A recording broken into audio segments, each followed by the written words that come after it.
Né le 18 janvier 1944 à Tours, classé ville d'art et d'histoire, Jacques Clément s'éveille très tôt à la musique.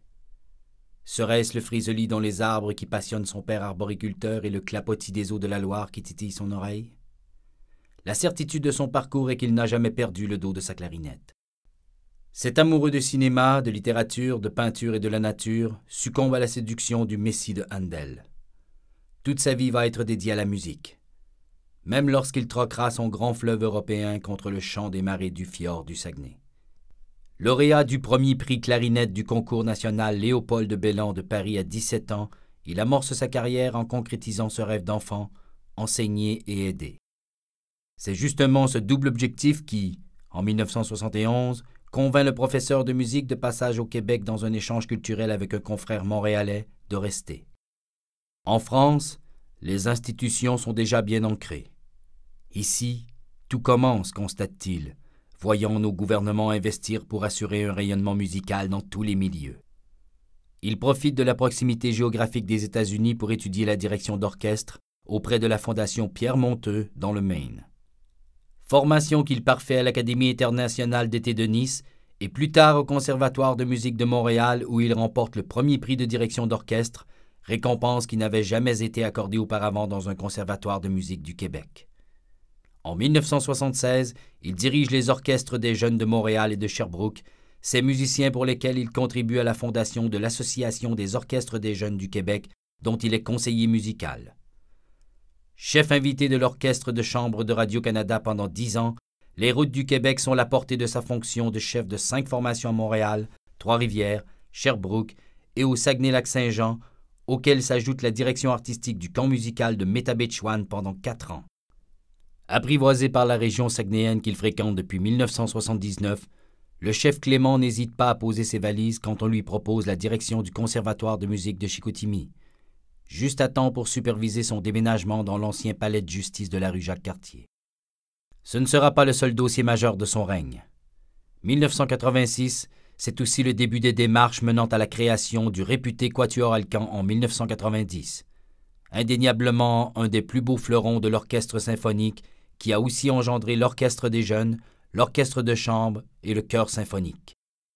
Coiffant le double chapeau de directeur de conservatoire et d'orchestre jusqu'en 2008, M. Clément participe à l'établissement des programmes pré-professionnels en arts-études. Il veille à la formation des étudiants, supervise le travail des professeurs dont il renverse le ratio d'une résidence stable en région.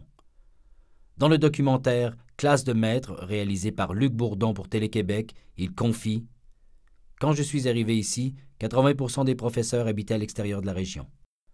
Tout le travail des 20-22 dernières années a créé une vie professionnelle dans la région, donc des gens qui s'y installent, qui y vivent. » Dans la vision de Jacques Clément, la qualité de l'enseignement aux jeunes, la quantité d'emploi des enseignants, la viabilité d'un orchestre symphonique forment un tout stratégique dont la population est partie intégrante. Il cherche et trouve comment rejoindre tous les publics, attirant jusqu'à 9500 mélomanes pour une saison de concert dans les années fastes, une progression de 40%. Il orchestre des spectacles musicaux spécifiquement conçus pour les jeunes, dont l'Orchestre à conte, tout en ouvrant les partitions pour un grand public avec des expériences heureuses telles Poèmes et symphonies avec Arthur Miller, Cinémaphonique, l'orchestre en jazz dans le cadre du festival Jazz et Blues, l'orchestival, la Musifête ou l'événement pédagogique Fête de la musique. Voulant faire connaître les compositeurs contemporains d'ici, il a incité auteurs et compositeurs à créer des contes de Noël. Plusieurs fois, il sera le premier à mettre sa baguette au service d'œuvres canadiennes. Pensons à André Mathieu avec Alain Lefebvre ou à la Symphonie pour Arthur, œuvre musicale de Jean-Pierre Bouchard en hommage au peintre Arthur Villeneuve, créé en 2010, au bassin de la rivière Chicoutimi. Prompt à monter au créneau quand il s'agit de défendre la musique, il dénonce le retrait de l'enseignement musical dans les écoles primaires et secondaires. Il ressent comme un deuil l'abandon du baccalauréat en musique à l'Université du Québec à Chicoutimi.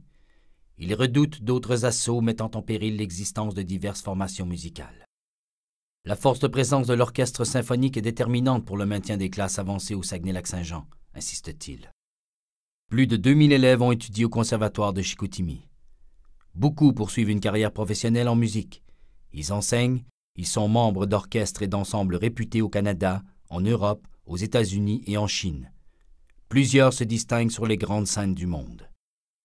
Réputé au-delà de nos frontières, le chef Clément est lui-même sollicité à l'étranger par des sociétés de concert comme l'Orchestre de chambre de l'Institut des beaux-arts de Mexico et la Sinfonietta de Paris. Il siège dans de nombreux jurys, dont celui du concours de l'Orchestre symphonique de Montréal et des concours de musique du Québec. Le Conseil des arts de l'Ontario l'a requis pour participer à l'évaluation de leurs 29 orchestres symphoniques professionnels. En 2009, en mémoire de son engagement indéfectible au cours de ses 22 ans à la direction de l'institution, le Conservatoire nommait sa salle de concert « Salle Jacques Clément ». Le 26 avril 2014, le Conseil des arts de Saguenay lui décernait le prix Jean-Guy Barbeau pour son apport exceptionnel à la musique. En 2016, quand sera jouée la dernière note du dernier concert de la saison, le chef déposera sa baguette pour une retraite dont les accords demeurent inconnus. Aujourd'hui, à ce musicien venu de France, nous disons merci d'être resté. Désormais, vous êtes des nôtres.